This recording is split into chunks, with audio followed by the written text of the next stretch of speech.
And let's go straight across now to Bishop Garrison, former senior advisor to the Secretary of Defense and current senior fellow and adjunct professor, National Security Institute at George Mason University Law School. Thanks very much for being here. I have to begin by asking you for your assessment of where things stand right now. We're also aware of, we're also aware of the meeting that is going to be taking place between the European and the Iranian officials. So first, your comments on that itself.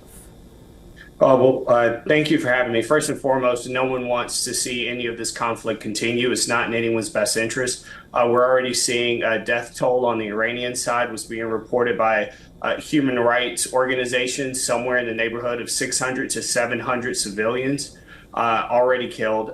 Israel now has this conflict on one side while they're continuing to push Hamas in Gaza with numerous issues of civilian casualties and untold amounts of damage and trauma done across the board. So we want to see these conflicts reasonably negotiated and brought to a diplomatic end. And I think that's in Iran's best interest, and they understand that. Isn't it in the region's best interest at this point? But also, let's talk about, you say that there is a need for negotiation. You say there is a need for the war to end. But how exactly do you see that happening right now with the stakeholders refusing to budge? Well, and that's what a lot of the third parties, particularly European leaders, to include the United States, we have a vested interest in seeing this come to an end as well.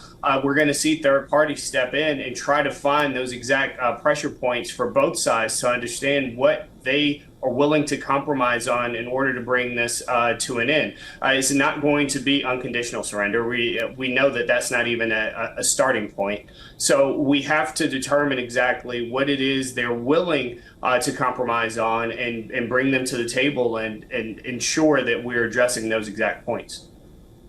Right. Let's also talk about the targets that have been chosen by both Iran and Israel. The impact that the two sides have witnessed, and what from here onwards an escalatory tangent would really mean, because we have seen the two sides at the moment refusing to back down, and we do see more such action continuing, at least for now. Well, for Iran, they've said that they want their nuclear program in some form or capacity to continue. We've had U.S. intelligence reports saying that they are not actively attempting to build any type of nuclear arms. So they are looking potentially, as best as we can see right now from the intel collected, for some type of energy-based nuclear program. So with the targeting of Fordo and some of the other sites, nuclear sites within the region, that's something that they're likely going to want to protect and want to revisit. This is a part of why the Obama administration and follow on the Biden administration pushed so hard for the joint comprehensive plan of action when it came to Iran, because it was a way to keep some of this aggression in check. On the other side of this, we're continuing to see these rockets land in all types of civilian areas that are causing mass casualties.